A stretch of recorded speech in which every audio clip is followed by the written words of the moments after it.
Okay, so firstly, I would like to welcome all the freshers who have joined SCET.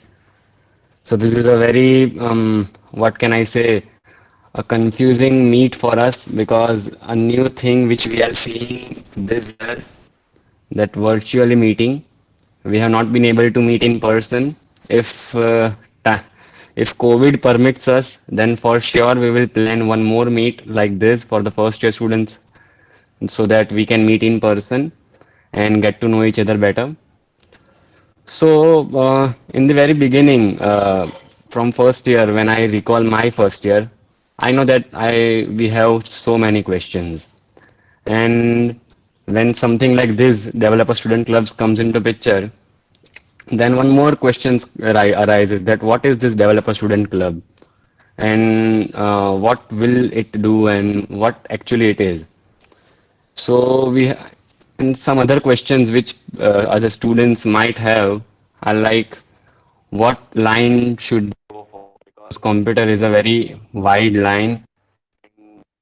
There are many pathways that you can follow. You can go for web development, you can go for app development.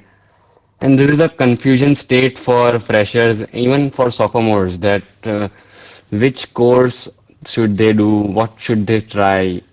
So we have designed this workshop in such a way that we will be explaining you all the core fields which are there in the computer field. So we will be explaining you about developer student club, what actually it is, and how we will be helping you throughout the year.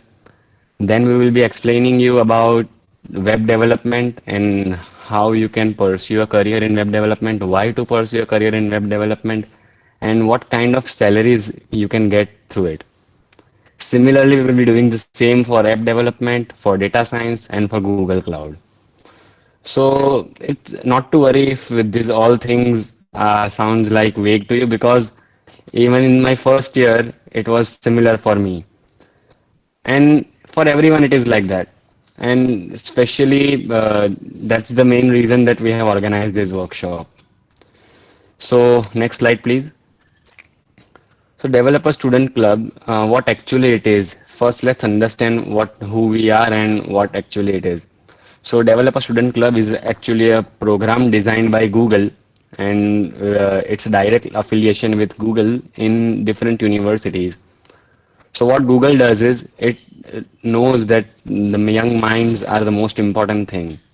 So what it does is in different universities, it organizes various clubs like this, and all these clubs, they what they do is they make different technologies and they learn different technologies and they reach it out to students. So if you want to learn anything new, then Google Developer Student Club is the main thing for you. What we do is we grow knowledge in a peer-to-peer learning environment. So it's obvious that you have started learning from the faculties, but till the journey of 12th, we all know that how faculties explain and how a friend explains you, that's totally different. How we will be explaining you is we will be going to totally practical part and we will be explaining you any topic which we have covered right now. In the last few months we have completed data science track for second and third year students. So we believe in totally practical learning and that's what actually is required for it. Next slide, please. So we all know that why this Google Developer Student Club is a proud moment for us because that there are around 1,000 students in 1,000 developer student clubs in all over the world. Out of that, 180 of these developer student clubs are in India, and one of it is in SCET College. So out of 1,000 being one being a club in the whole world is literally a big thing because it's Google what we are talking about. And everywhere in computer you see someone might not have heard anything, but they have heard Google for sure. Next slide, please. So, Developer Student Club, I am the lead of Developer Student Club, Parth Kapadia. and we always form a core team with us, and this core team comprises of different departments and different fields. So every year in the beginning of the year when a DSC is formed, we form a core team. This year we all the freshers and have joined late, so you have not been able to witness how this core team formation has taken place. But we have a team of 13 students. These five are the main leads of their department, and we have other volunteers who have been working patiently and enthusiastically so that all of us can learn. Next slide, please. So, what actually we do in DSC? This is a lot about DSC, DSC, DSC, but what actually we do? So, right now you might have understood that we will be helping you to learn new technologies. But what we main thing we do is we let you connect with people. So if it was not for DSC, we might have not met right now. But when you will connect with your peers around surrounding you, you will get to know what cool things they are doing. And sometimes the main motivation you get is from the people around you. Because when we talk about IITs and NITs, the faculties might not make much difference, but the difference makes is made by the students that are around them. So if we will be seeing that what kind of things can we learn from the people surrounding us and what they are doing, then it is sure that we will also be get motivated from it. So DSC helps us connect with our peers, and we meet other students. We meet students from different departments. We meet students from different years. Like the freshers are meeting us right now. Though is it a virtual meet, but we will try. If COVID allows us, then we will be meeting in person too. Then we try to learn new technologies. So that is what I have been talking about from the start of this meet, that we will be learning more technologies. And third is grow. So growth is not just personal growth which we are talking about. Yes, personal growth will occur for sure, because when you will start learning some new thing, obviously you will be growing in some specific field. But this is some community growth which we are talking about. We also organize some hackathons, we also organize some tech jams and things like that, by which you can develop something for the community. Because when the years will pass by, and then you will understand that the main thing which you can serve is the community for sure. So by growth, we are saying that the whole community, the DSC community of SCET should grow. Each and every person should grow in their respective field. Next slide, please. So, and this growth, this learning, and the connection, what everything focuses on is to create an impact. We need to create an impact on people, impact students, impact individuals, each and everyone, so that they can do something for the community. They can do something for themselves, and by doing for themselves, they can do something for the community. Because whenever you do some project or anything, the main source of knowledge is doing some projects in any field. And this project, if they have an impact on the community, then they will be useful for us. So our main goal is to create an impact on the community. And yes, I forgot to mention it, that if any one of you has any question in the live meet too and in the Google Meet too, then you may ask for the Google Meet, you may ask directly in the chat box. And if you are there in the live, YouTube live, then you may ask question over there in the chat box, and our volunteers are present over there, so they will be transferring the questions to us. So next slide, please. So by doing this, one of our main goal is to learn together. So this is your very first year, and you might have not seen that how we are organizing workshops. But when we are organizing workshops in college, it is similar to something like this is shown in the photo. Just the classroom is not like this. The classroom is of SCET, obviously.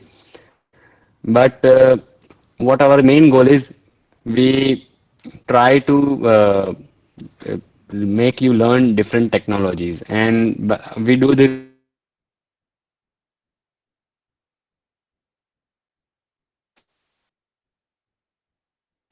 seminars, webinars, sorry.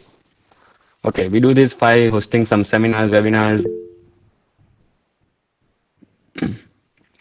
Okay, so we got some one question in the chat box that you are not from SCET and you want to join the DSC club. Yes, obviously you can do it because DSC club is not just for SCET. It is, I am talking about SCET right now because I am from SCET and our main thing lies in the SCET. But anyone from all over Surat, all over India can join us. And right now in the COVID situation, every webinar and every seminar of us will be held obviously on this Google Meet and other platforms. So for you, if anyone wants to learn, then you can join our club and we have our Instagram pages. So I'll be sharing the links with you in the chat box. I'll request Divyaraj to share all our social media links in the chat box so that you can follow us and stay in touch with us. Also, I'll request each and every one of you to follow our uh, YouTube page so that you can, because every workshop we do, we make a recording of that workshop and we upload it on YouTube. So if at all if it's a case that you're not able to attend one workshop, then you can see it on YouTube too. Next slide, please. So one of the main goal which I mentioned before is a community growth and to create an impact on the community. So what kind of thing can we do? We need to find some real world problem and solve it. So one such problem which we had discussed earlier in the sessions too was the parking problem of SCET. SCET has 4,000 students, 2,500 students in all, but the parking does not is not necessary for it. So what we can do is, and what happens is students park outside college, and many a times it happens that um, tower, the tower guy tows the cars and vehicles of the students, and students are left with that where is my vehicle and where to find my vehicle. So this was a suggestion by a core team member that what we can do is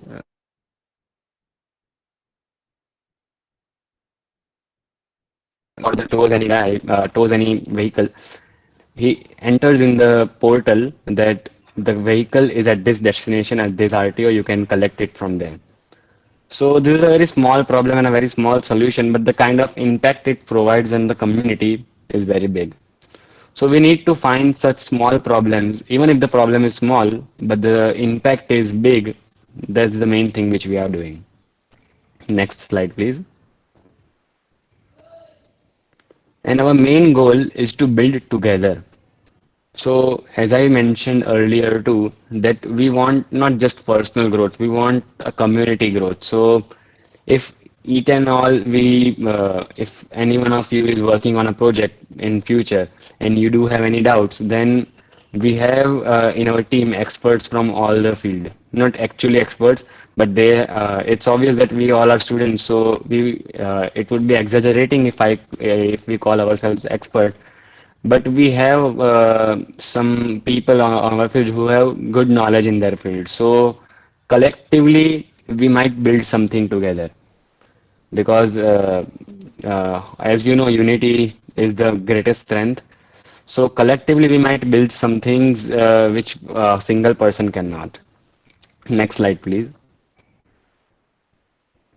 And obviously, as I said, resolve it together. If you guys have any doubt, then we are most welcome. If we are unable to solve, we have the India community platform and we are a part of the DSC India platform too. So if any problem is faced by you, which we are not able to solve, then we will put that problem on our India platform and certainly we'll find a solution for that too.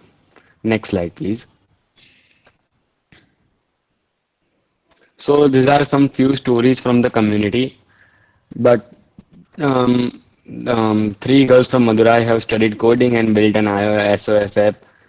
So there are many such stories which are involved with this DSC thing. So what our main goal for today's workshop is that you should be able to learn new things and you should be able to identify which field, because these are the things which will be happening after you learn things. So before that, you might have a question that where should I start learning from? We have so many fields. Which field should I go for? So before making any choice, what we should do is we should see different fields and what those fields are associated with, and what kind of, obviously the final goal is to make salary out of it. We have few types of students, like some who want to pursue masters after this bachelor's degree. Some students want to do a salary job after this, and some are aiming to join the family business. So identifying each and everything, you need to identify that for yourself. What we will do is we will be providing you with different kinds of fields, that this field is present, this is present, this is present, this is present. Now you need to identify which thing or which field you are interested in. Next slide, please. Next slide. Next. So as I said, we will be organizing different kinds of events for the in under DSC. We have already organized four workshops and one more event. It is a small event which we are organizing on our Instagram platform. Uh, we will be sharing the details in future, but just that you have joined the meet, so let me brief you up that we will be posting some small tasks in every Friday, Sunday, and 3 days in a week. We will be posting some small tasks, and you will be have to submit the essay to us, the task to us within 3 days, and we will be doing it for continuously 1.5 month. And whosoever at the end of 1.5 month has done and submitted maximum tasks, there are exciting crash prizes for them. For we have first, second, third position, and we have exciting cash prizes for them. So to be a part of it, you just need to follow us on Instagram, and then you can uh, be a part of it and submit various tasks which we allow. And any language, C, C++, any language you can do it in. Next slide, please.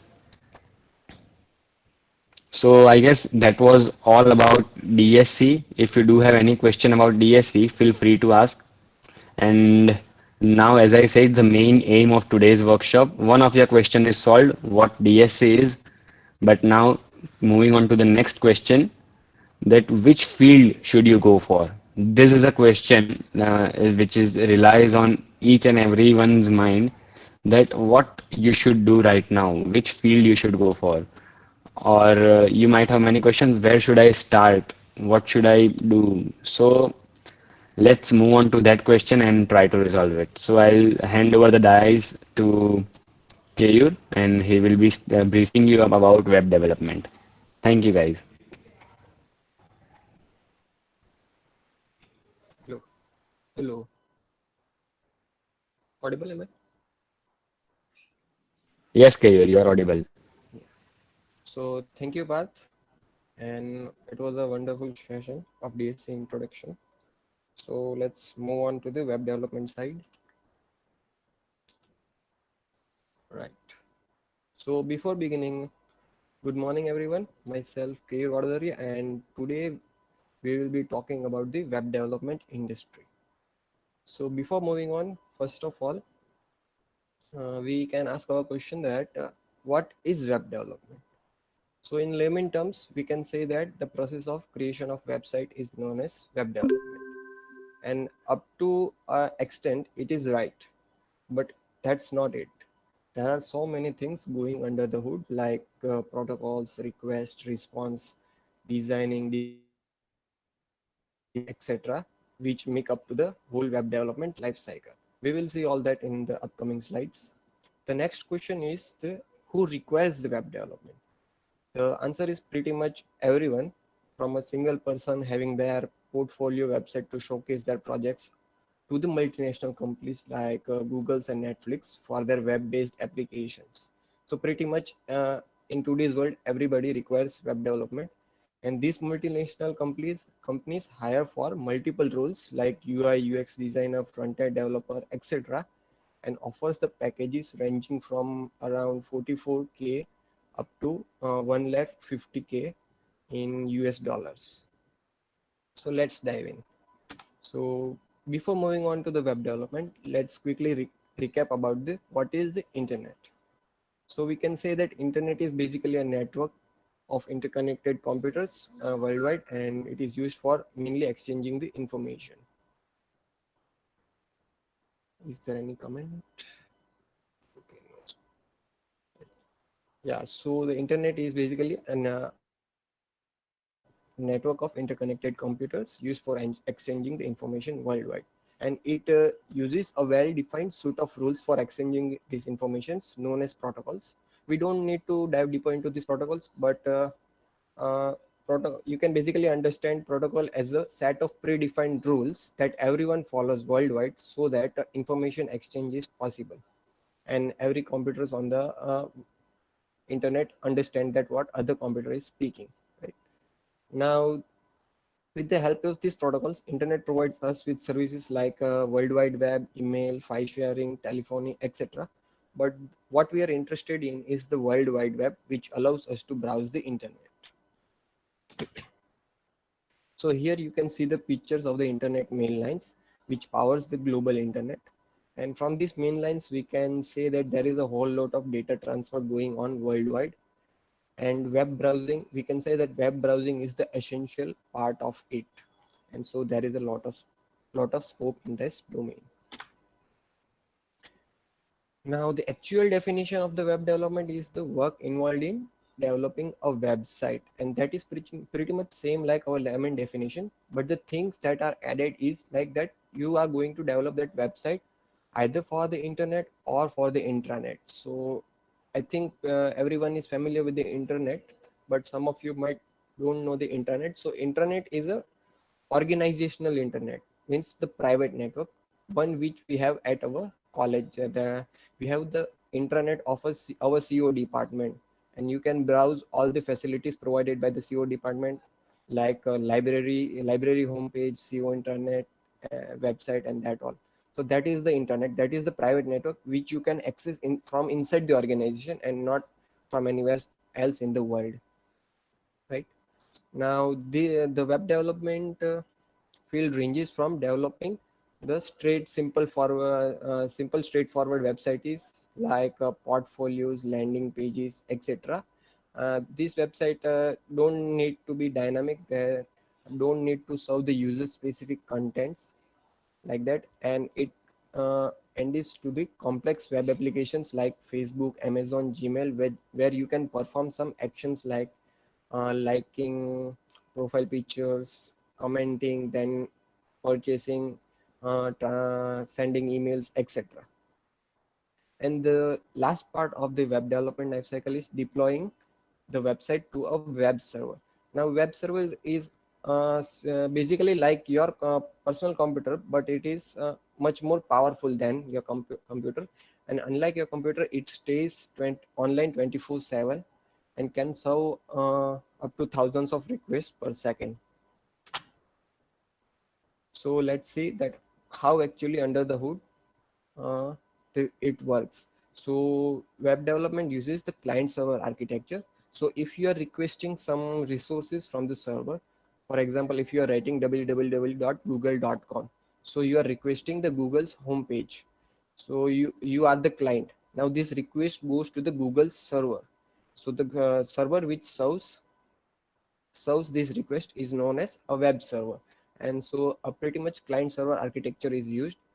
Uh, it also deals with the request and response. So if you write you want to get Google's homepage, so a request of the type that is get/index.html.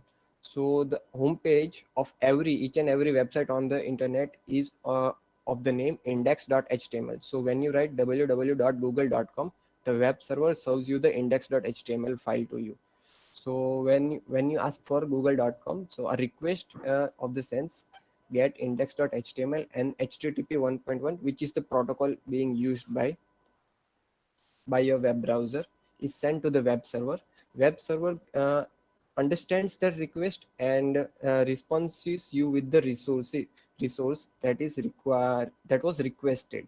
So the web server gives the index.html file in the response along with the status code, that is 200 OK. Now you had never seen this status code, but the status code which all of you might be aware of, that is 404, that is not found. So in case of 200, the resource was successfully delivered. So the web browser displays you that resource instead of the status code. But in case of 404, means the resource was not found on the web server. So the web browser displays that 404 not found, which some of you might have encountered. Now let's see how the websites are made. So straightforward, websites are made in HTML. So HTML stands for hypertext markup language. And unlike other language, it is not a programming language. You cannot perform operations and conditional statements like that. This, it's just a markup language used for structuring the contents of the web page. Now this markup language is written in the form of tags covered in the angular brackets, and it serves as the skeleton of the website. Means it tells the browser that how your website should be structured. Here you have a here we have a Amazon website with the HTML, just HTML. So you can see that all the contents are there. Means it is structured well, but it is not very visually appealing in look. So to have that styling, a new language was introduced, that is CSS, stands for cascading style sheet. So this CSS mainly used for styling the HTML elements. It tells a web browser that how to display that HTML element on the screen, and it also controls the layout of your web page. So here you can see that with the help of CSS, you can transform this website into this visually appealing looking website, and it is very well defined in layout and so. Now these two languages are not alone sufficient for website development, as we want to perform some operations like addition and conditional operations and that all. So to introduce that programming logic into the website development, we have a third language, that is the JavaScript. So JavaScript is the programming language for the web. With the help of JavaScript, we can perform operations, manipulate data, validate data, etc. Also JavaScript has access to all the HTML elements and their CSS properties, and it can change and modify them. So here is an example of how is JavaScript used. On the left we have two buttons and a bulb. So on clicking the button, we can change the property of the bulb from switch on to switch off and switch off to switch on. On the right, pretty much everyone have encountered with this. We have a form.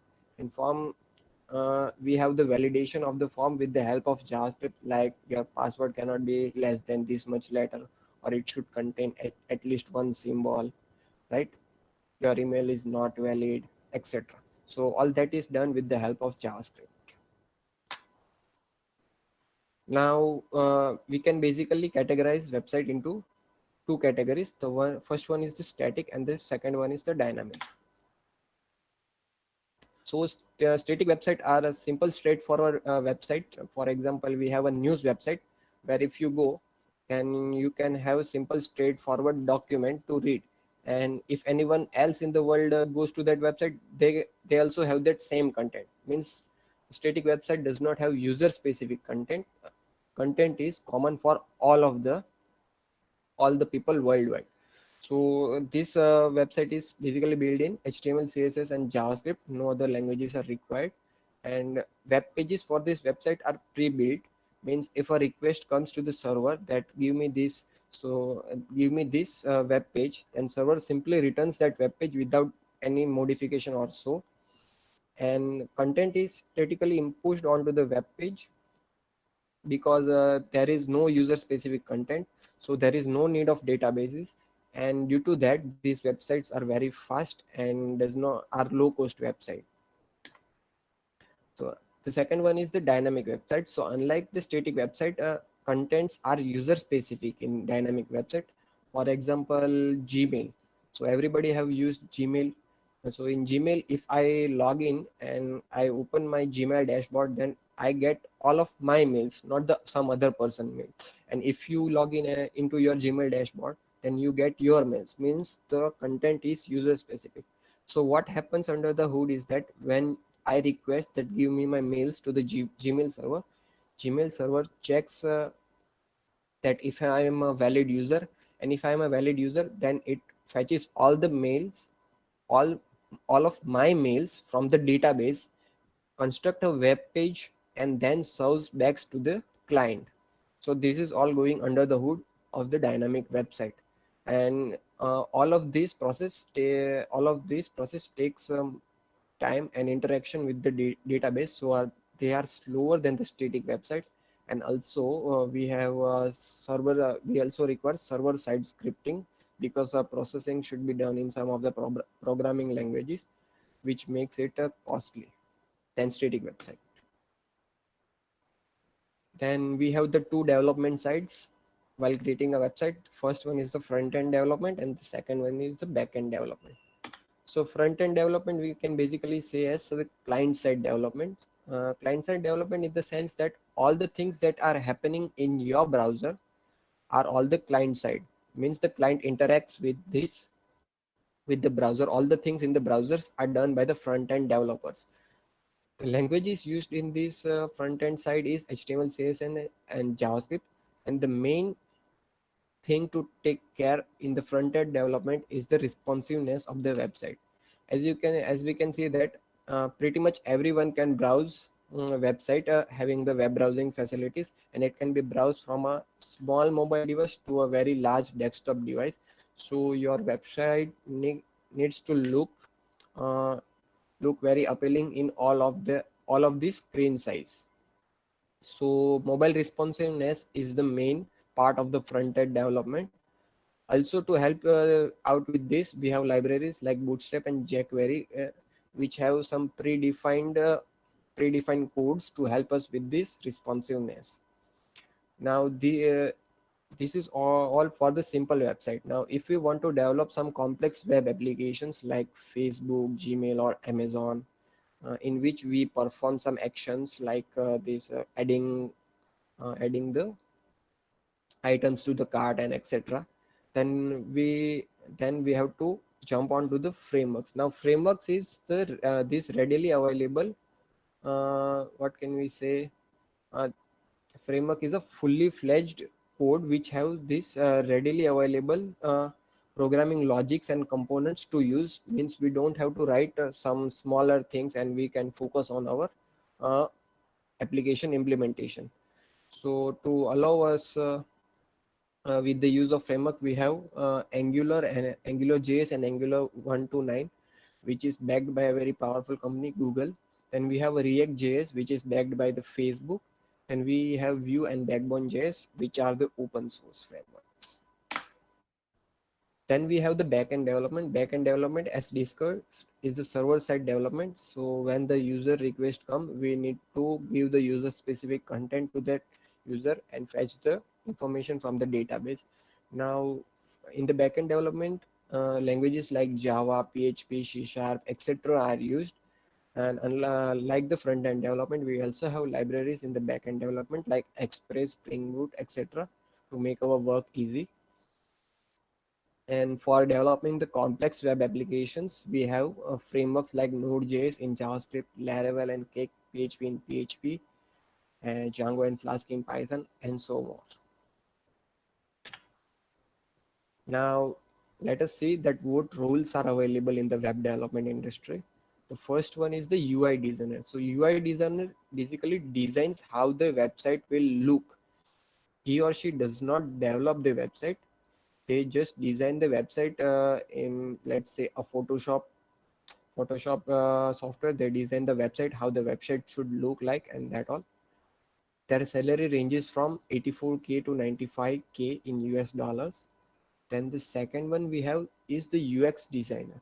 UX means the user experience designer.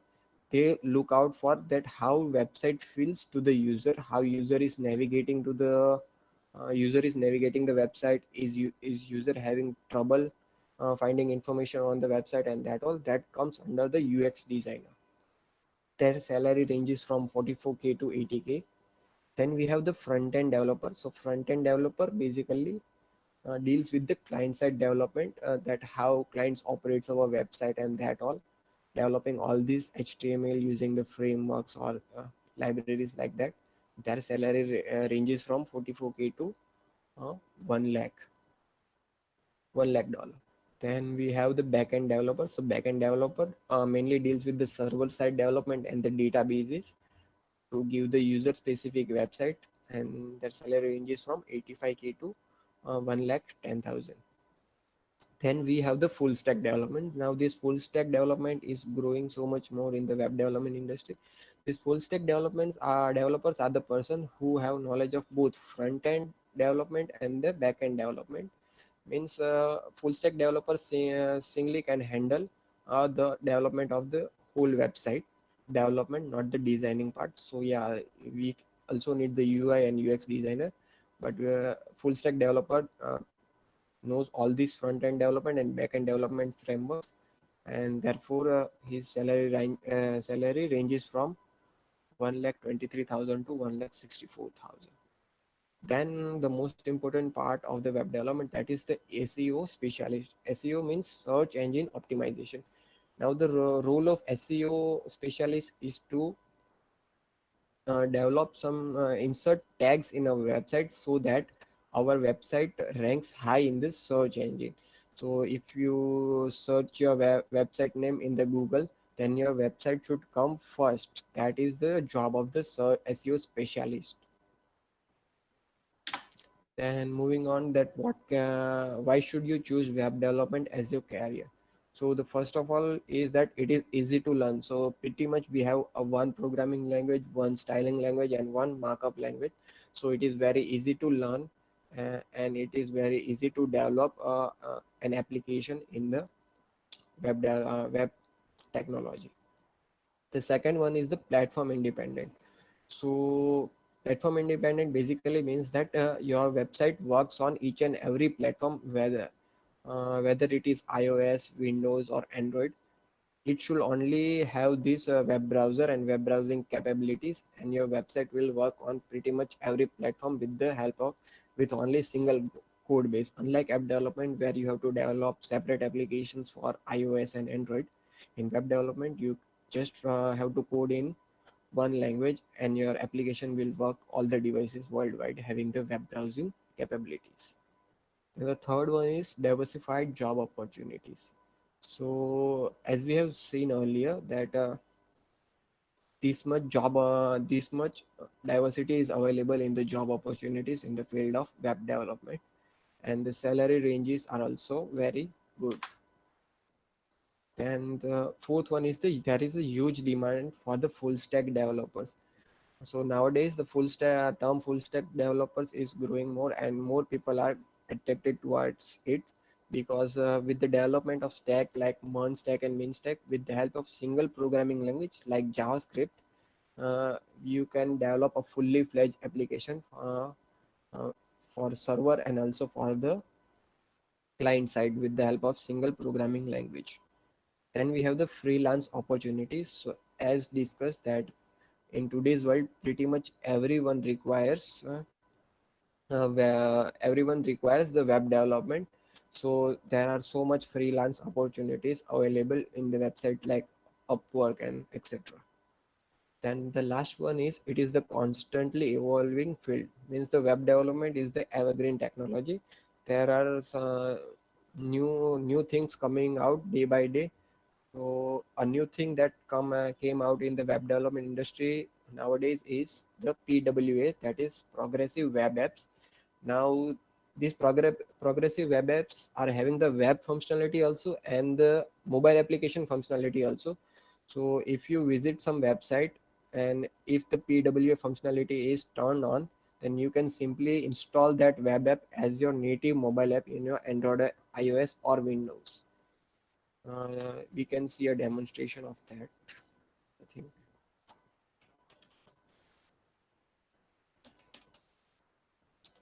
So if we visit wood.com, then we have this install icon, and you can install this web app as your native app on your Windows, iOS, or Android machine.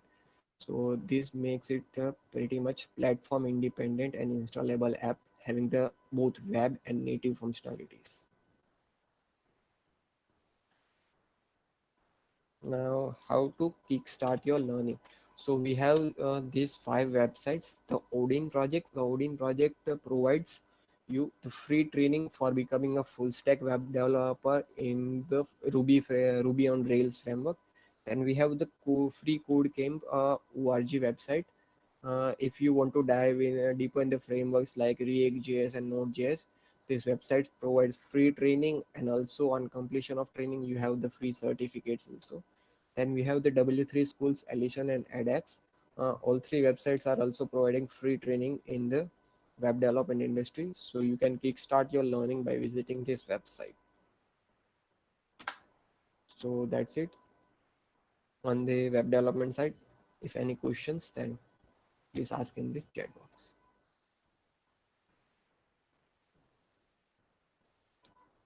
So yeah, companies like Amazon already have booked website. Why would they hire more web developers? The requirement is already. So yeah, so as I have said, that it is a constantly evolving field, and you have to keep up in the market. So when you visit this wood, this is an installable app, right? But if you visit Amazon.com, then I don't think it is an installable. So you don't see an installable app. So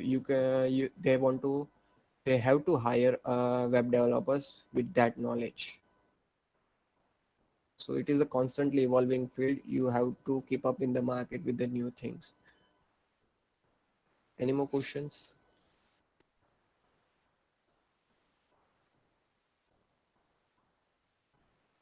Okay, so no questions. So I will hand over the session to the Nikhil. Thank you. Okay.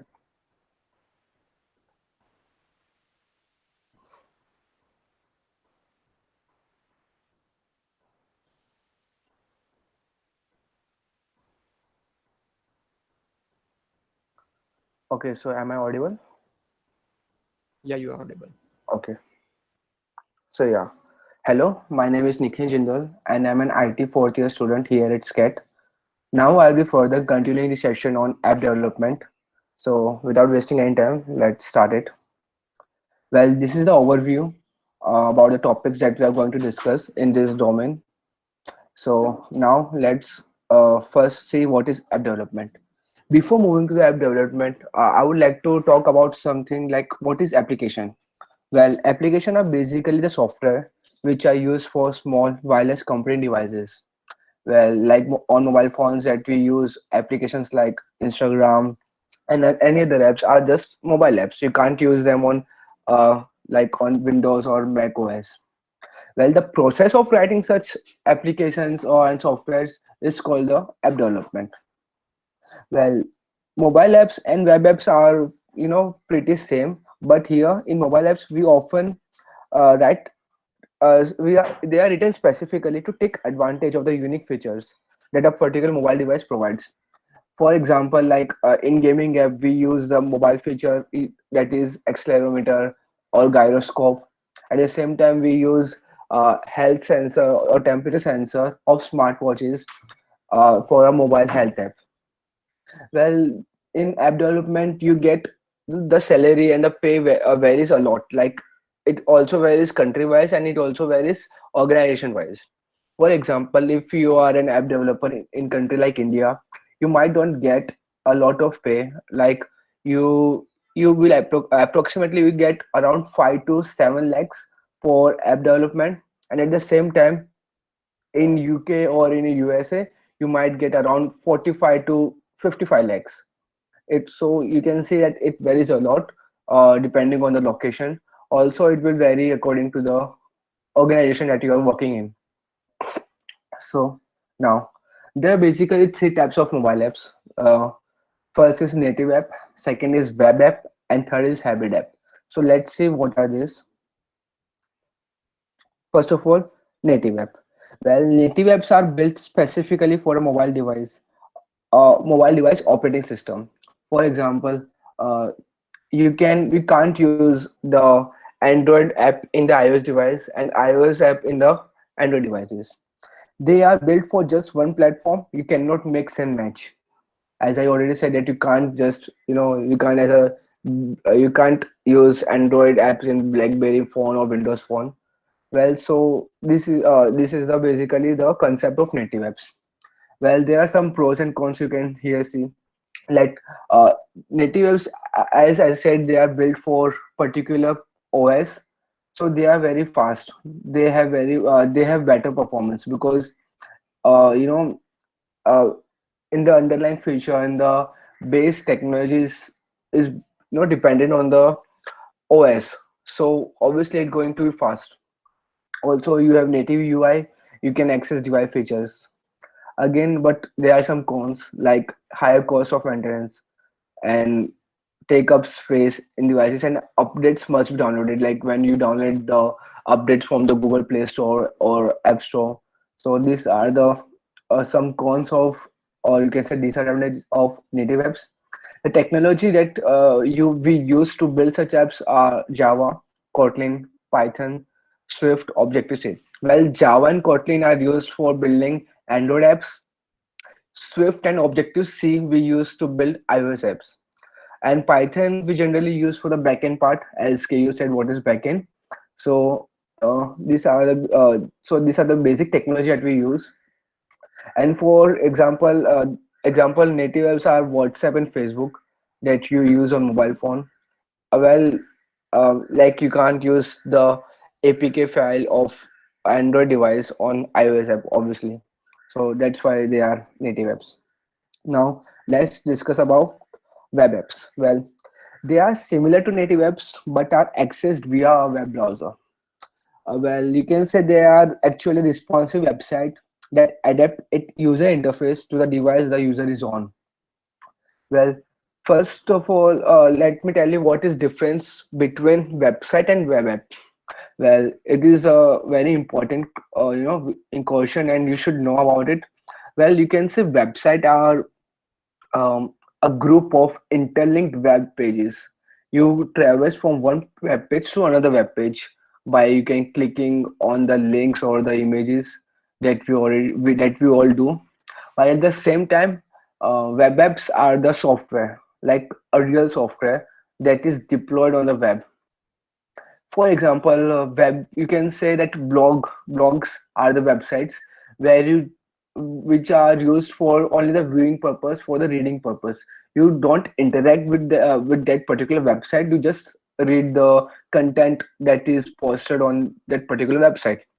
And at the same time, on web you can take example of um, Google apps, or like Google apps like Gmail, Google Drive, that we access using our web browser like Google Chrome or Safari. And they are responsive that you literally you interact with them. They have many features, they're dynamic. So that's why we call, because they are software, that's why you are able to do such uh, advanced function, that you are able to leverage such benefits.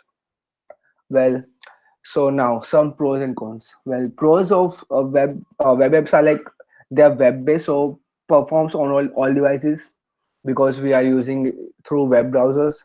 Easy to maintain. User don't run on storage because because they are deployed on they are deployed on the server side. They are not downloaded on the mobile device. So obviously they we can't run out of storage because of web apps. I think there is some doubt. Okay, no. So yeah, now cons. Well, obviously it is dependent on web browser. You can't access a web app without a web browser. It needs an internet connection. Well, you will say that obviously all apps you require internet connection, but no. You can use mobile apps like gaming apps without internet. So yeah, but for web apps, if you even if it is a gaming web app, you require internet for that.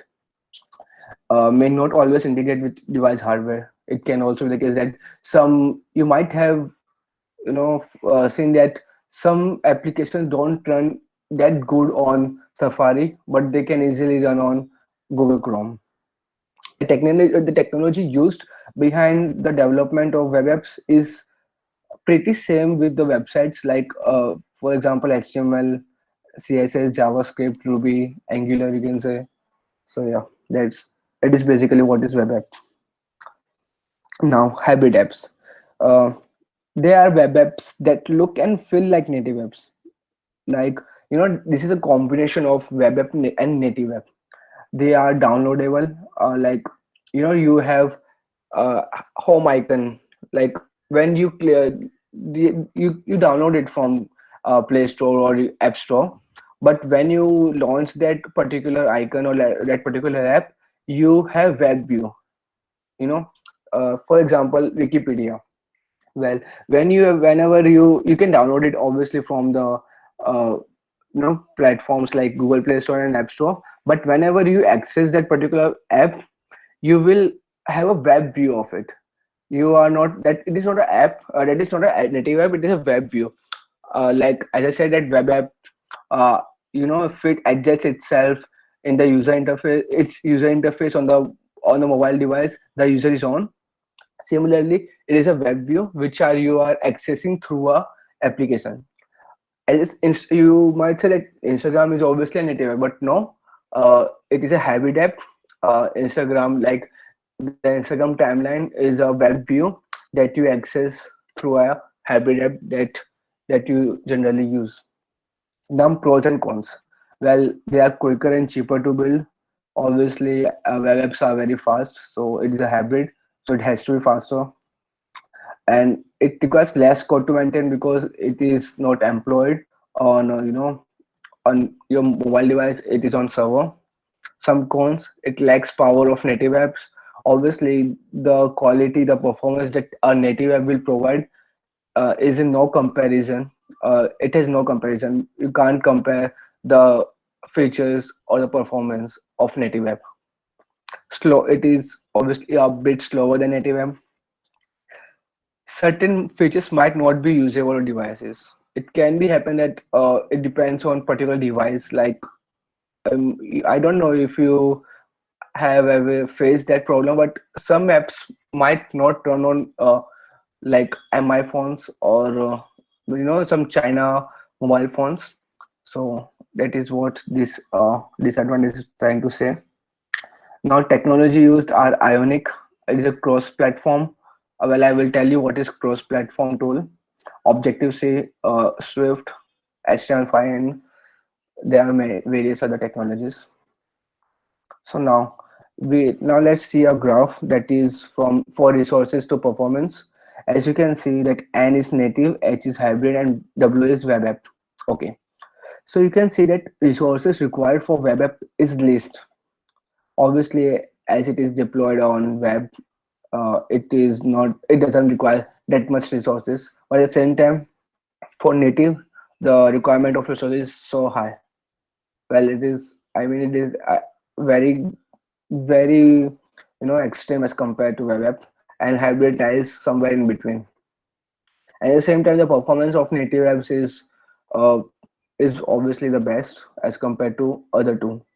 So it is a you can say it is like a trade-off, where depending upon your requirements, you trade off between such resources and performance, and depending on that, you build apps according to your need. Now, these are some mobile app statistics. Well, as you can see that you can expect that the amount of revenue that will generate by mobile apps by 2023 is 99.35 billion dollars. It is a very huge amount. And on Apple App Store, you can find 1.96 million apps. At the same time, you will get you can find 2.87 million apps on Google Play Store. And you can see here this graph. Well, it is for 2016 to 2019, and this downloads that you can see is in billions. So in 2019 there were 204 billion app downloads, that is annually. So you can see that the market of app app development is crazy. And the average smartphone owner uses 10 apps per day and 30 apps each month. Now these are some more statistics that you can see, that the most popular app category on the Apple App Store is gaming, then it is business and education, and furthermore. And the average monthly hours spent by a mobile user, category wise, you can see in this graph. Like obviously, teenagers and adults use more, uh, so that's why 112.6 hours they spent monthly on mobile apps and on enhanced on mobile device. Now, list of best cross-platform devices. Uh, Before discussing it, I would like to tell you about that how you can develop an application. Like obviously there has to be some way to develop a native app or hybrid app. Well, uh, you can develop in two ways. First you can use native platform, and second is cross platform. Well, if you want to build an Android application, you can use Android Studio, Eclipse, and at the same time, if you want to build an iOS application, you have to use, Swift and Objective C.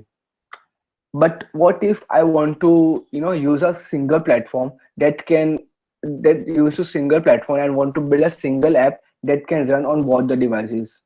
That can be the question, right? For that purpose, you can use this cross-platform mobile development tools, on which you have to just build a single application that can run on both the devices. And yes, that app can be native too. Well, so these are some basic top four popular cross-platform tools. First is React Native. Well, it is the one of the best choice for the cross-platform framework. Uh, it is also very popular. The major use cases are Facebook and Instagram. Like Facebook use React Native to build its app. Well, it is native app, but it uses cross-platform tool, that is React Native, for building its apps, for building and maintaining its app. The average app development cost, it is in US dollars. So, and it also, as I already said, it depends on countries and location. So for here, uh, it is 10,000 to 60,000 bucks. Like it is a huge amount. Now, second is Flutter. Flutter develop high performance web apps, as it is based on Google's in-house Dart language. Yes, it is backed by Google, but the language that is used in this particular cross platform is Dart, which is not that popular, and you have to learn it. So there are, it is a very fast growing cross platform nowadays because it is backed by Google, but because of the language that is Dart, people don't prefer to use it. And you can obviously the cross platform, and it is pretty new, so the libraries are also very less. But I think in upcoming years it can go, it can be the most popular cross platform tool.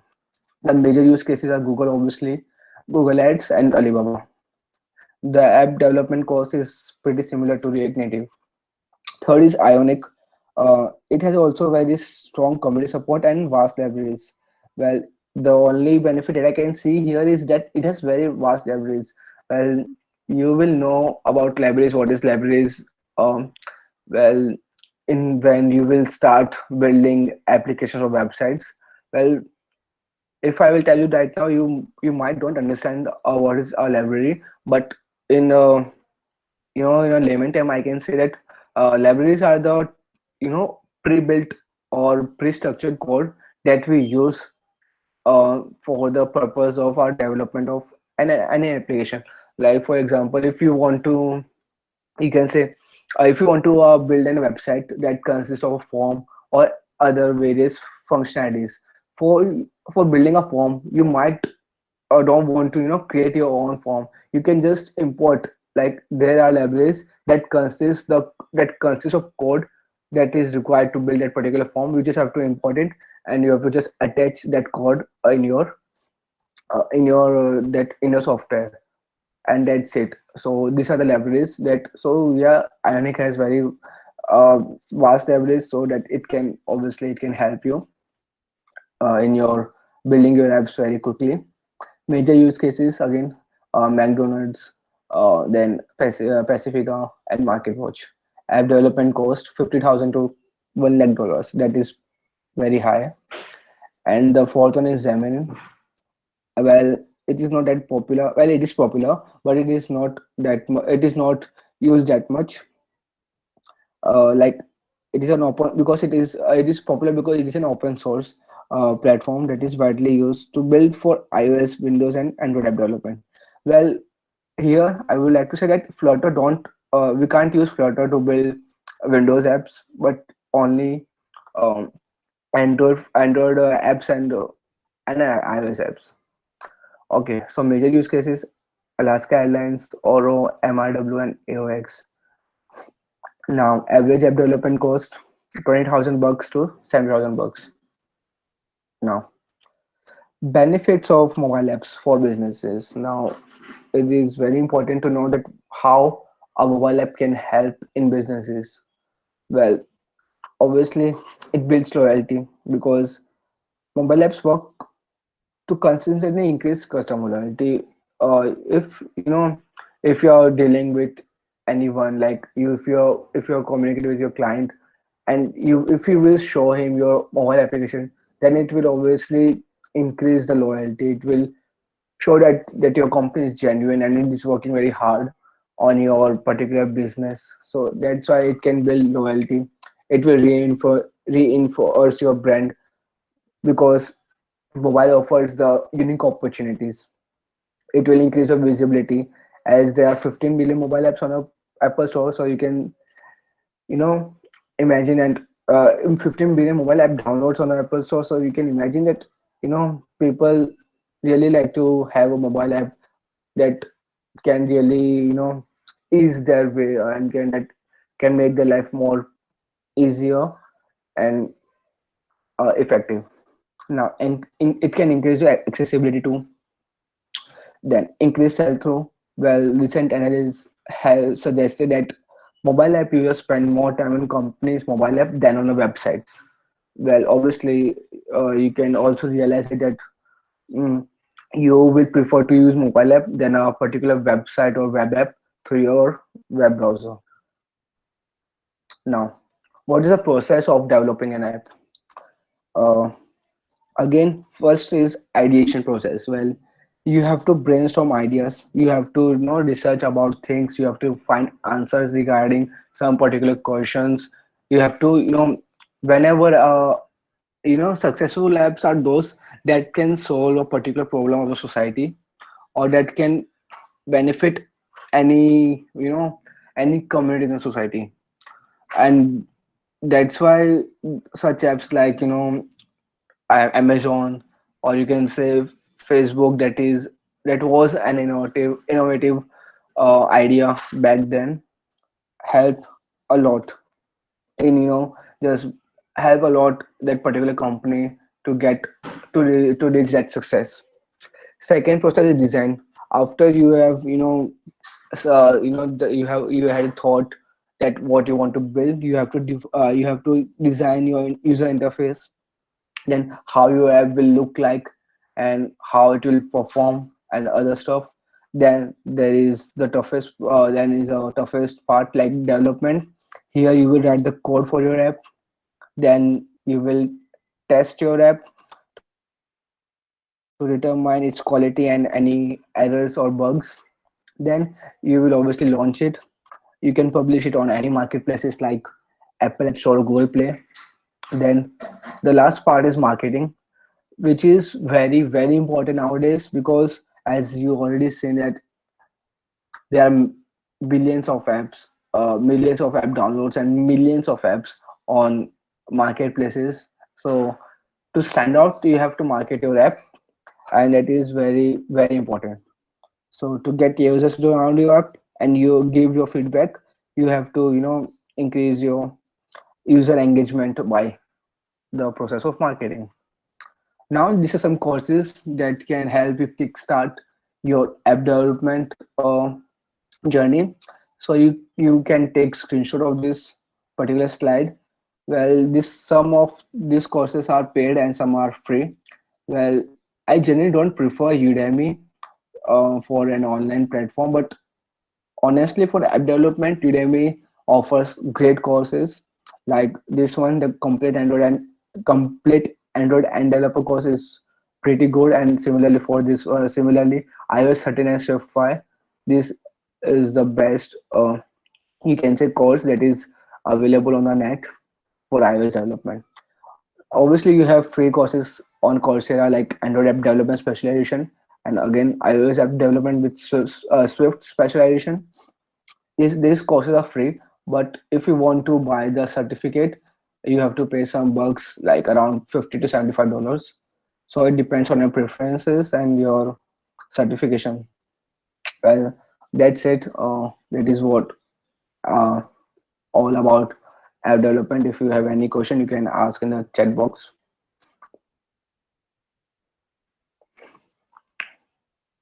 Well, Swift, yeah. Swift is it is a language that we use, like it is language like Java, or you can say C, C++, but Swift is used to build iOS apps.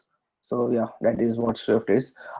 And one more thing I would like to tell you guys, that if you want to kickstart your career in any in any development like app development or web development, I would suggest you guys to just started by learning any language. Like if you are a beginner, you should start by mastering a particular language. It can be C, C++, Python.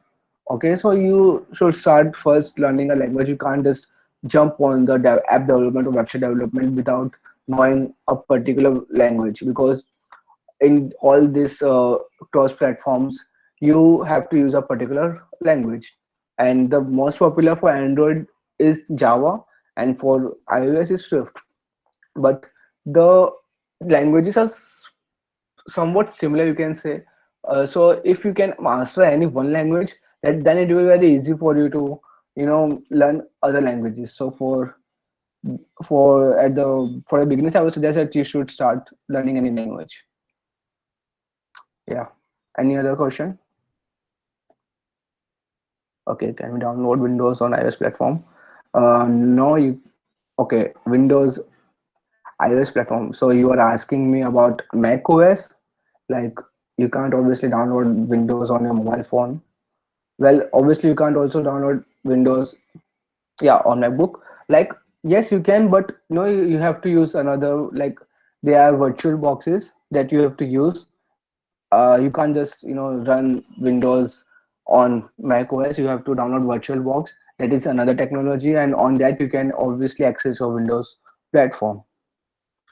Which language should we learn first, C++ or Java? Well, that is a good question, but Java is a bit tough. I would suggest you should start with C, then you should move on to C++ and Java. But if you think that you can easily cover up, then you can start with Java.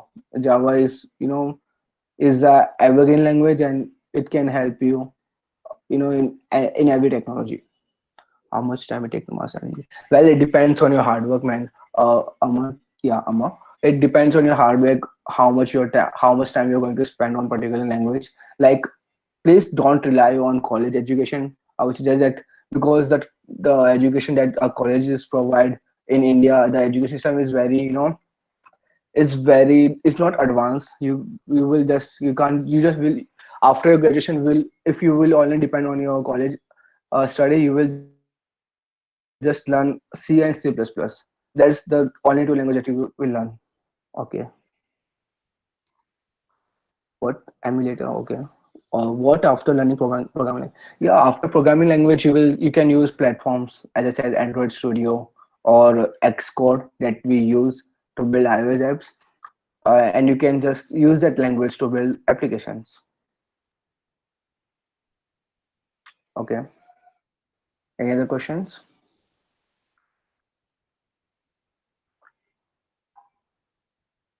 Okay. So yeah, we are running out of time. Well, I will handle the dials to Adil, and he will tell you about something about data science. So yeah. Okay, guys. So before starting the data science course, we have a tradition in DSC, a virtual tradition in DSC. Whenever we conduct any workshop, we always take a photo of it, and we take a photo of the members. But as we know that right now we have met virtually, so I would request every one of you to turn on your cameras so that we can have a virtual photo of everyone. So therefore, I would request every one of you to turn on your camera so that we can have a virtual photo. We have not seen any freshers right now, so let us even have a look at our freshers because this COVID has not let us meet too. So let's meet on just Google Meet.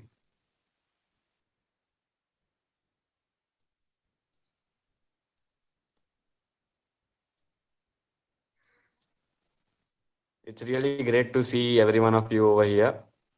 I hope soon this COVID times subside and we can even meet in person.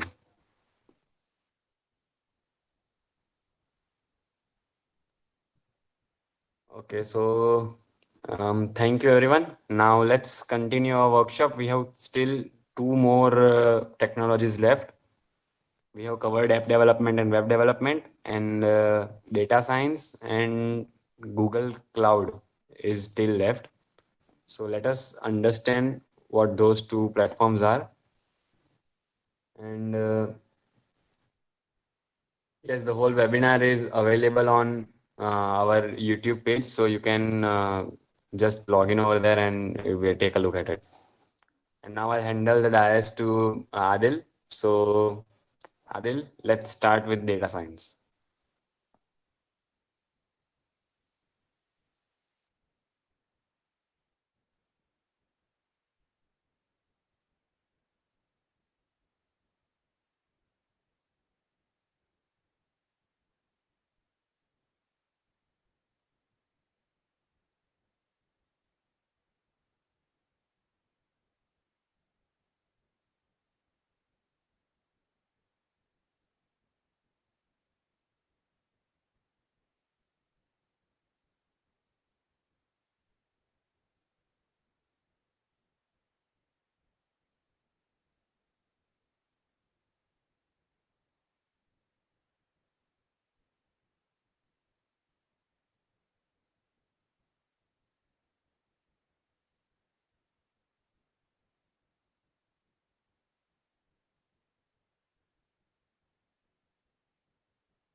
Adil, am I audible?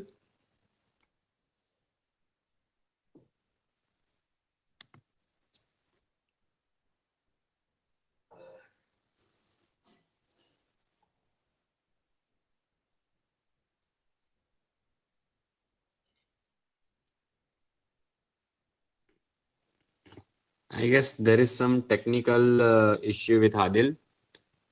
So we'll continue with Divyaraj and cover cloud platform. Yeah, we'll start cloud. So let us start cloud and then we'll cover data science.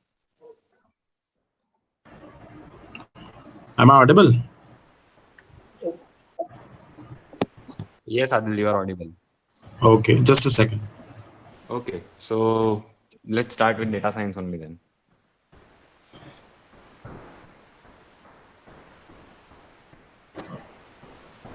Okay, so I hope my screen is visible.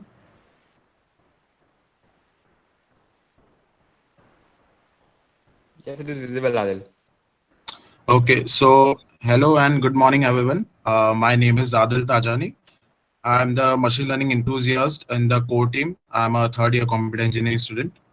So, till now, we have heard about web development and app development. Okay, these two are the evergreen fields that we have been hearing about since a long time. And before we have even studied it, we have heard about it so many times, and there are so much development there. But there is a new field that is emerging and that is booming right now, and that's data science. And I'm sure everyone has heard of it much about now because so many development are going on in this field. It is an emerging field right now, and so many people are opting for it right now at this time. So without further ado, let's start. So what is data science?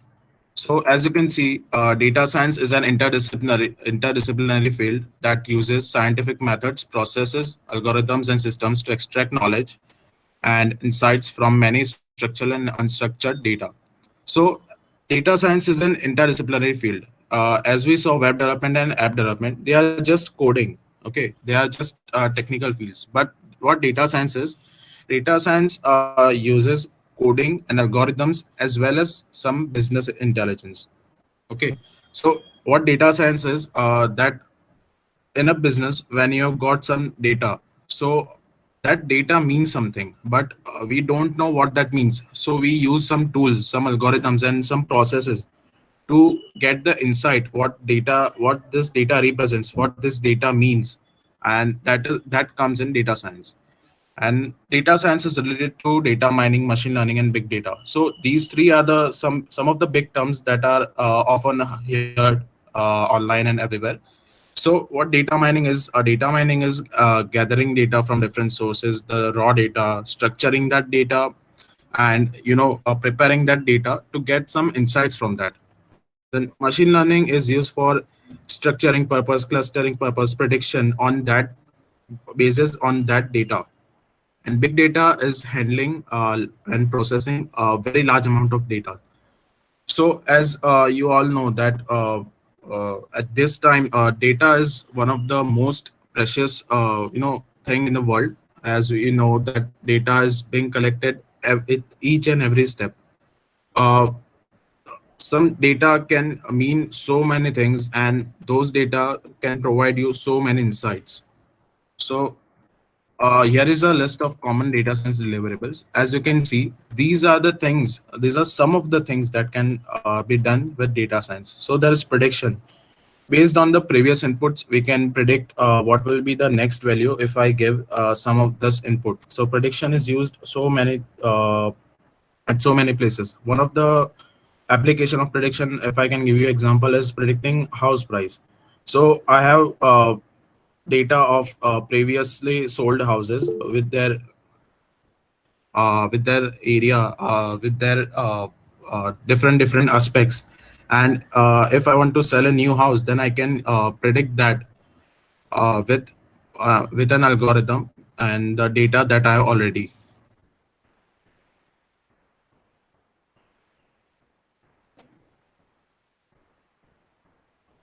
We'll share the resources after the session gets over. So then comes classification. Okay, so spam or not spam is an example. So when you see in your Gmail accounts, some of the emails are already present in the spam folder. So what is being done is that model is trained by Google to classify that if a email is spam or not spam, and that also comes under data science. Then you can see that when you watch something or when you are buying something, you are recommended things based on your previous viewership or based on your previous purchases and something. Then you can detect some patterns in something. You can detect if there is an anomaly in a system, that you have the data that this is how a system should work, and if there is an anomaly, it can detect that. You can do image recognition, audio recognition, video recognition, and everything.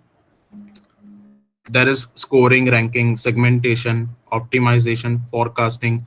So these are some of the things that comes under data science. Now you would ask that why should we go for data science? Why not go for just the basic fields that we are hearing about? So as I said earlier, right now because of the booming technology, internet is used by each and everyone, and so many apps we are using, and each of them is collecting some kind of data about us. What are we doing? And companies have so many large amounts of data, and that, as I said earlier, that data means something. There are some insights that those companies can get out of, and they can use that insights to target customers specifically and use their platform to reach more and more. And as they have got this large amount of data, and the data analytics field is also evolving, there are requirements for data science fields in data science. And data science is not just a field that is used by one sector.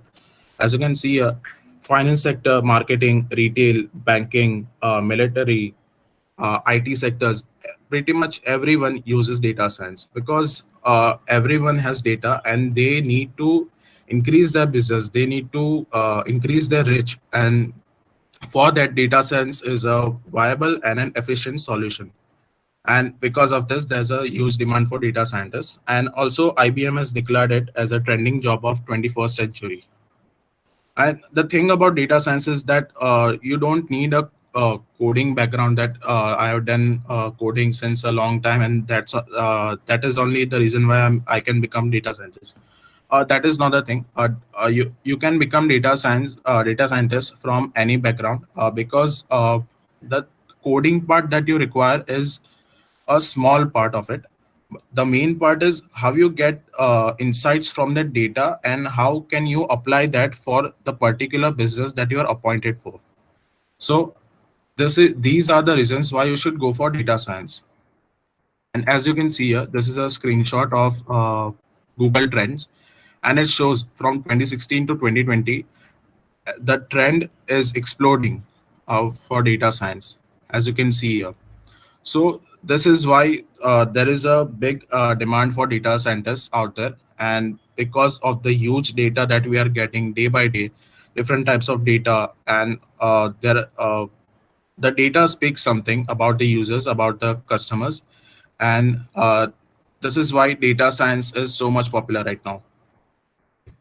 So what comes under data science? So these are the parts of data science, what data science comprises of. So first is machine learning. Machine learning is used when you have data and you want to classify some data, that where does this data belongs in which category it belongs, or if you have some data and you want to predict something, then machine learning is used. Then comes big data. So normally, if you have some information, meaningful information, that is known as data. But in suppose you go in banking or retail industries, there they have huge and loads of amounts of data, and that huge chunk of data is known as big data. And under big data, you have to process and work with that huge amount of data. That's why it's known as big data. Then comes business intelligence. So just getting the data, refining and predicting is not all. You have to have some business intelligence, that how a business works and what that business requires from that data. Okay, so if you've got some data, then that can speak many different things. So you have to know that what that business requires, what insights that they require. So we have to get those insights only from those data.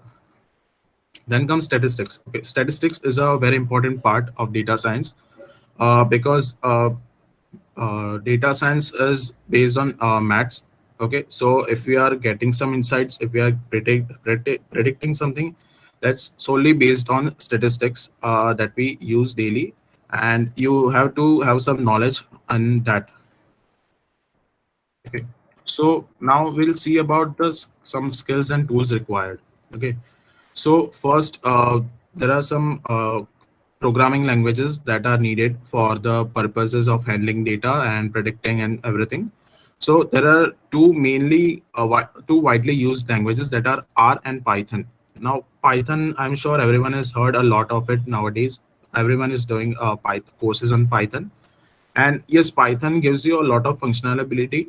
And the code to write in Python is very easy because Python has so many libraries. And that's why for data science purpose, Python is widely used because the calculation part and everything that you have to do is very complicated in C and Java. For that, Python has already built libraries that are publicly available for free, and you can just use that.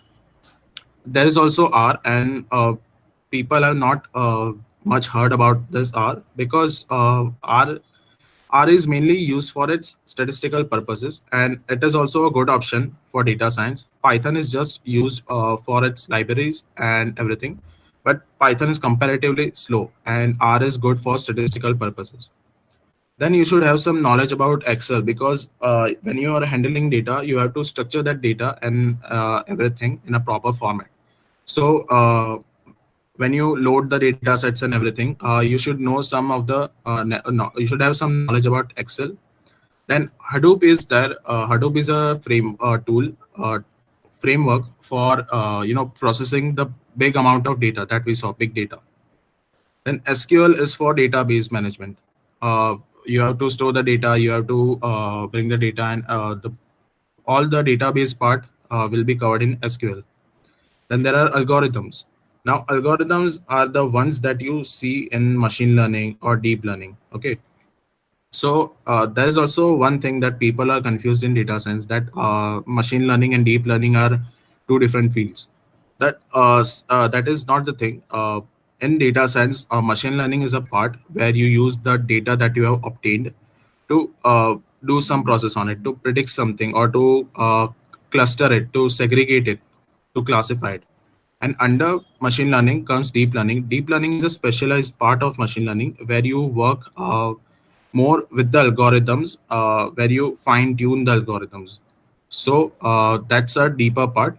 So machine under data science comes machine learning, and machine learning comprises of data deep learning. Then comes mathematical expertise. So as I said earlier, statistics is a very important part, and along with statistics, there are some of the components that you should be familiar with. So mathematical expertise is very much needed, and business acumen that we saw earlier, that you have to have some knowledge about how businesses work and what kind of data they need and how they use those insights to implement. Okay. So there are, as we saw, the field is booming, and there are lots and lots of requirements there for the data scientists. And these are some of the positions and opportunities that are available in the data science field. So there's business analytics professional, intelligence professional, data scientist, data analyst, big data analyst, machine learning engineer, HR analytics professionals, marketing analytics professionals. So in data science, it's not just that you have to do everything. There are some parts available that if you are a data engineer, then you work with gathering data, you work with structuring that data. If you are a data analyst, then you don't have to go for gathering the data. You have the available data, and you have to find the insights from it. Then there is data scientist, and then there is machine learning engineer, where you solely work with the machine learning algorithms. You go fine tuning algorithms for the one same purpose for one same business. So these are different domains under data science where you can get a job. So there are, as we saw, there are possibilities in every sector where they use data science, and these are some of the IT companies that we know. These are the top tier companies, and they all offer data scientist jobs. Okay, so everything comes under these all come under data science. So uh, there are a lot of job openings that are going on in right now, and if we see the salaries that are offered in India, so these are some of the companies that offer data science jobs. And as you can see, average salaries go from 6 lakhs, 8 lakhs, 10 lakhs to 19 lakhs, that is offered by Microsoft in India. So these are the salaries that are offered in India. So in India, the community for data science is not very much developed compared to the other countries. So as you can see, the salaries are comparatively low because the field is new and it's still evolving. But if you compare the statistics from different countries, like if I take America, so there the salaries offered are in terms of 60 lakhs or 70 lakhs per year. So these are the countries where data science, the field is very much developed and very much evolved, and this field is constantly evolving day by day, and that's why people are going for it. uh, and it is a very good option instead of web development and app development. So uh, here are some of the courses that you can try. So and edx has got these courses. Coursera has got, so there are free courses also, there are paid courses also, and in this situation, in this pandemic, some of the courses are being made free. I think Coursera is also offering free courses to the new people, and NPTEL has also free courses, whereas Udemy, EDX, they have some paid courses, but they have some offers, and you can definitely try these courses. So if you are interested in data science, if you are interested in a booming technology, then you should definitely try this out. And now I'll hand over the dais to Divyaraj and we'll talk about Google Cloud. Before I hand over, if there are any questions.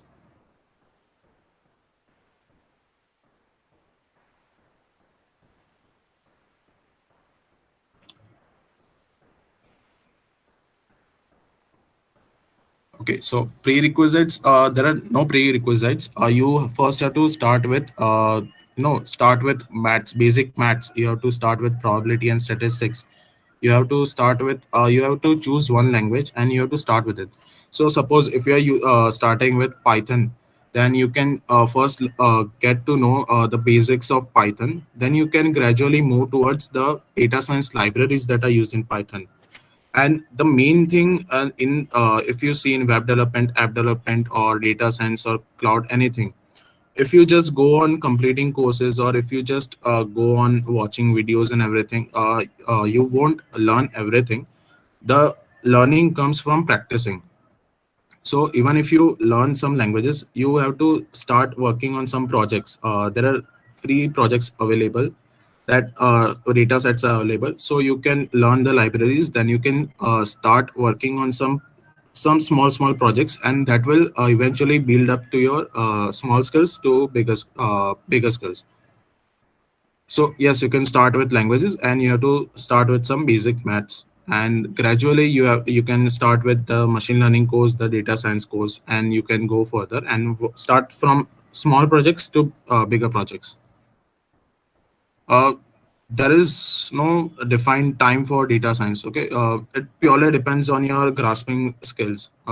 If you are familiar with Python, and then you start with the libraries, and if you are good at it, and if you excel it immediately, and you start working on some projects, then you'll definitely learn in smaller time. As I said earlier, that it is not necessary to come from a coding background.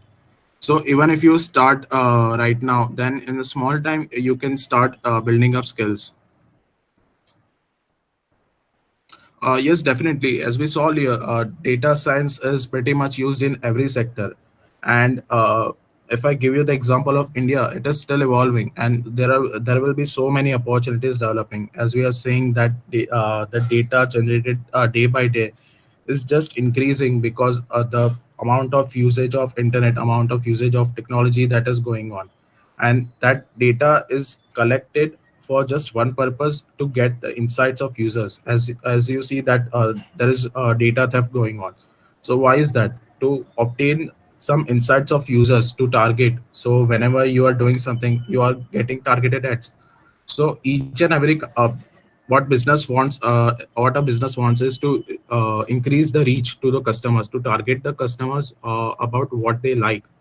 So data science, as you know, every business is now starting to use AI and data science in their business. They are starting to integrate it. So yes, the demands are increasing now, and it will keep increasing for a long time, and that's why data science is preferred by so many people. Okay, any more questions? So yes, Divya Raj will start now.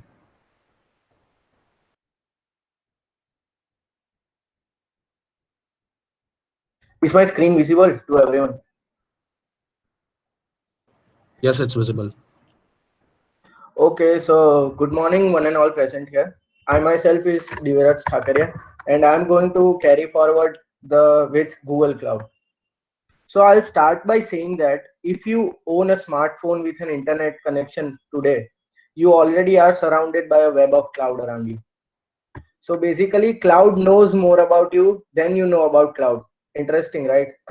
Everything, including your college emails to your private WhatsApp chats, are being backed up to a cloud server in one of those hefty servers of companies like Google, Microsoft, or Apple. These companies have invested a lot of their resources in terms like cloud technology, and thankfully are always in need for cloud experts worldwide. A cloud architect is one of the highest paying jobs in the IT industry in India, with an average package of 21 lakhs per annum across companies like Amazon, Microsoft, Google, and Apple. So I'll start by explaining what basically is cloud computing. So on my terms, cloud computing is a dispensary system which delivers computing services according to your needs. So services like data storage, databases, networking software, these are all services that individual companies buy from cloud vendors.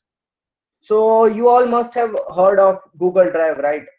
Google Drive is nothing but a cloud-based storage system made by Google, which is provided to all the Google account users, which saves file to a remote database and retrieve them on demand.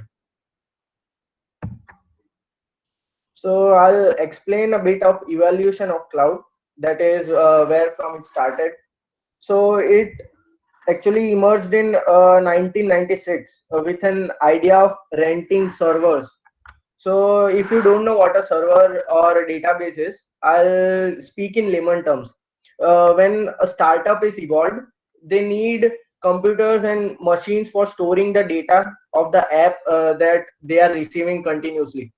So if I start a startup today and have a server room that can occupy almost 1,000 users, and my startup gets upgraded or expanded in a week, and the users drastically increase to 10,000, then I have no server room or no databases to handle those clients, and only 1,000 of those users would be handled because of the limitations in servers.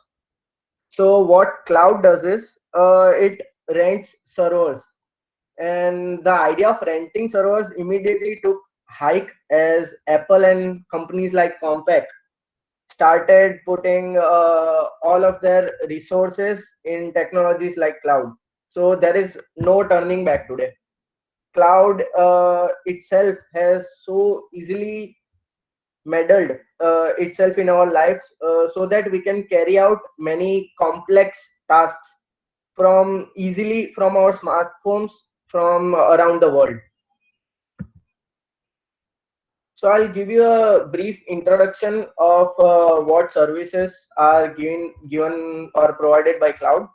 There are three of them. The first one is IaaS, or infrastructure as a service.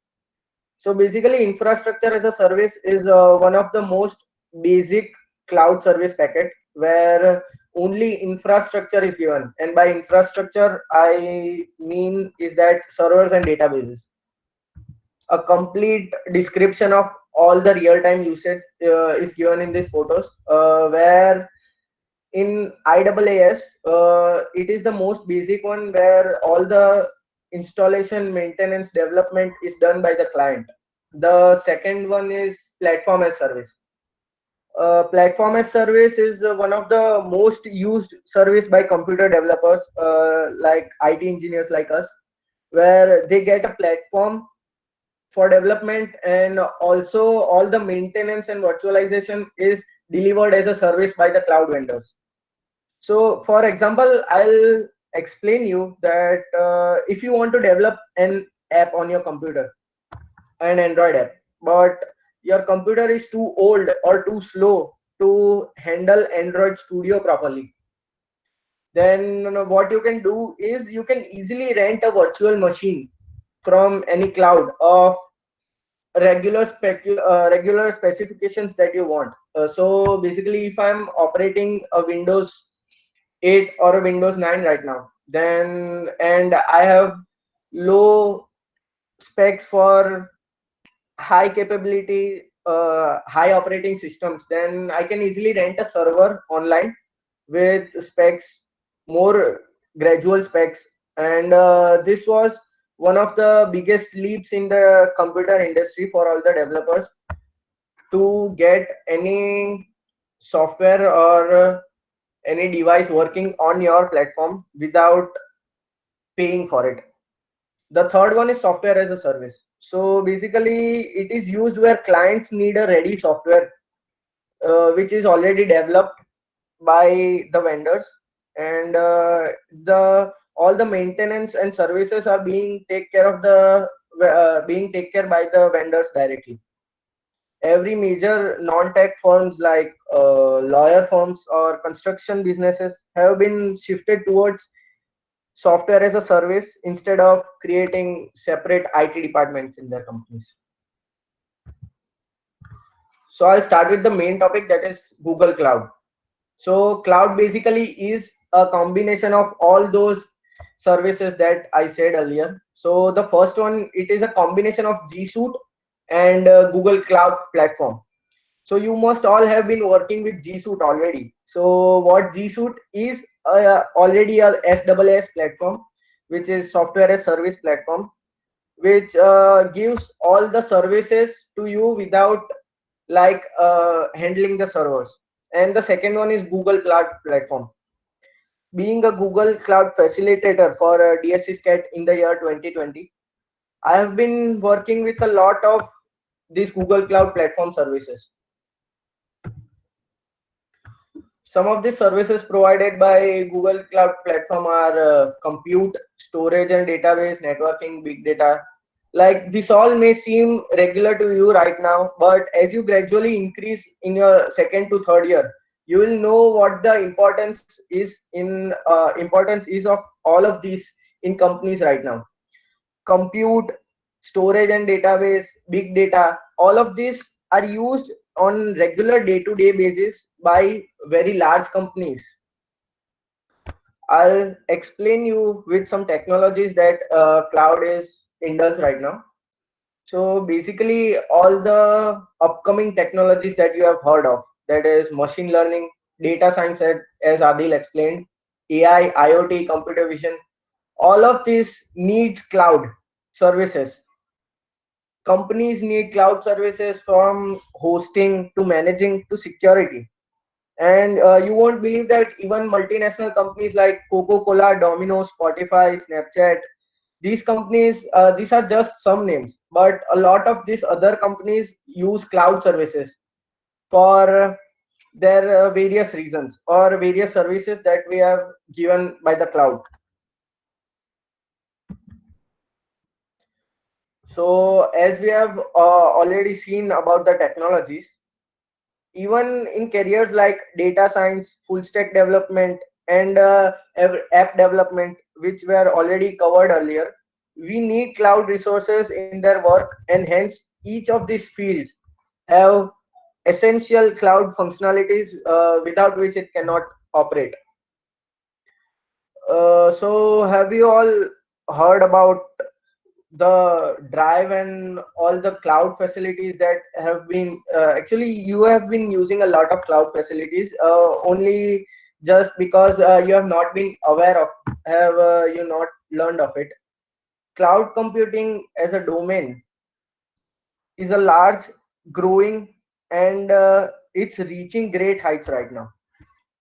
So, for a career guidance, if I would like to start with cloud being a little bit tough, but has a lot of new opportunities in future that you can get.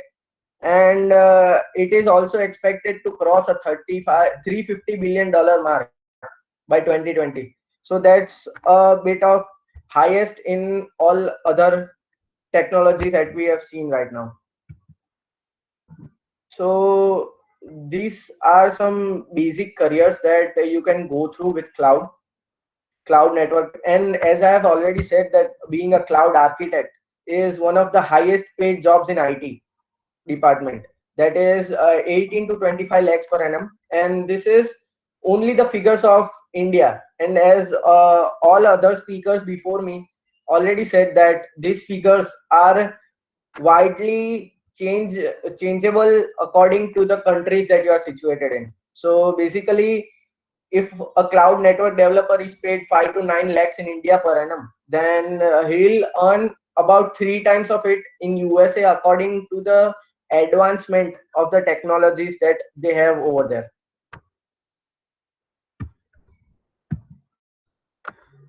So I'd like to encourage all of you by saying that with the vigorously increasing reach of cloud computing, so is the need for more cloud experts in the market to maintain the floor. So, start your cloud journey now and become one of the highest earning individual among your friends, and be proud of it. These are some of the sites or links that have free courses, and that can help you train from the introduction to the very advanced levels of clouds. I'll just share the PPT, and all the resources would be given to you. You can deal with this later. So, do you have any questions?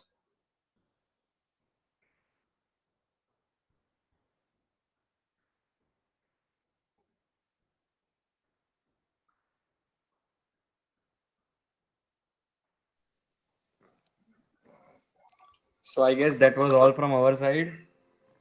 We have now seen all the technologies, and I hope every one of you will now be clear about what different technologies there are associated with IT field. And if you do have any question, we will be sharing these PPTs with you after this workshop. So if you do have any questions regarding the PPT or any course, you can contact any members from the team.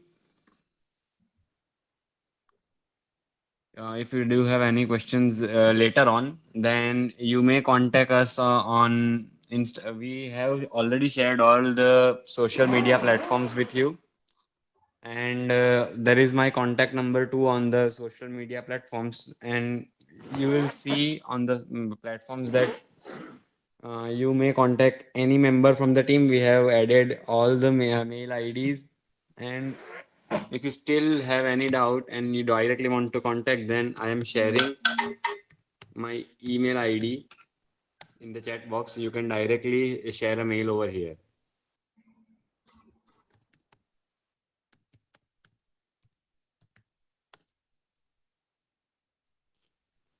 And this is the website dscscat.ml. This is our own website of SCAT. You may check it and contact anyone from the team. We have details of team members on the platform too. Oh my god, sorry, it was a mistype.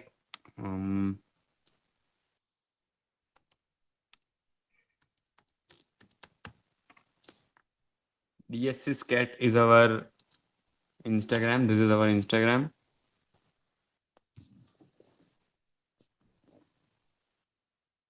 Okay, so Siddhi has already shared with you all the details of platforms.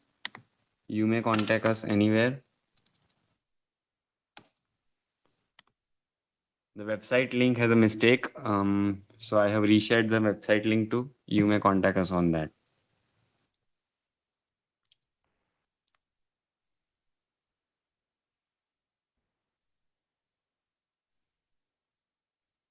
I hope everyone liked the today's session.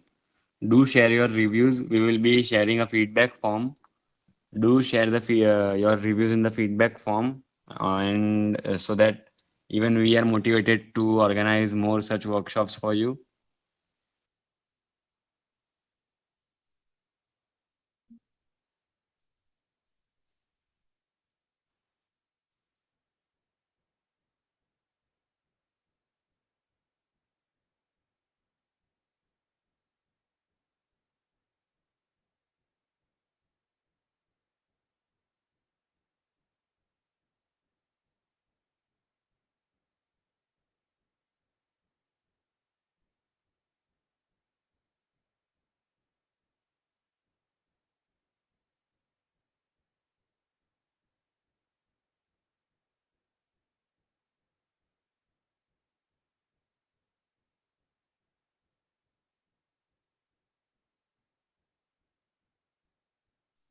For becoming a member or volunteer at DSC, the current year it's the uh, recruitment for DSC team and volunteers is over, and so you can be a part of DSC next year.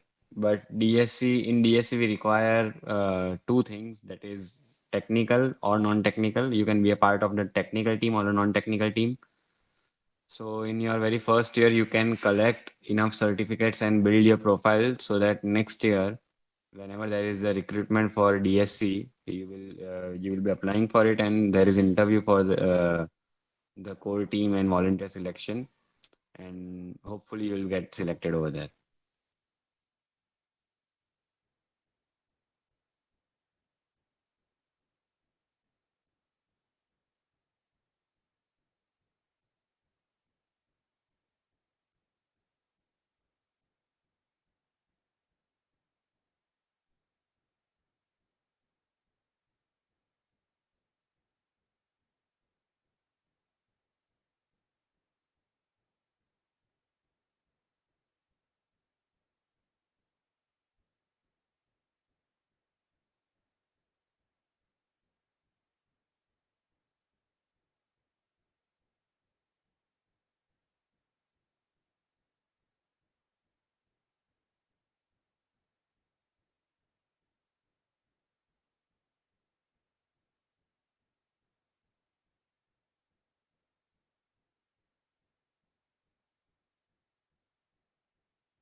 We will be sharing the PPT by today evening, so stay tuned.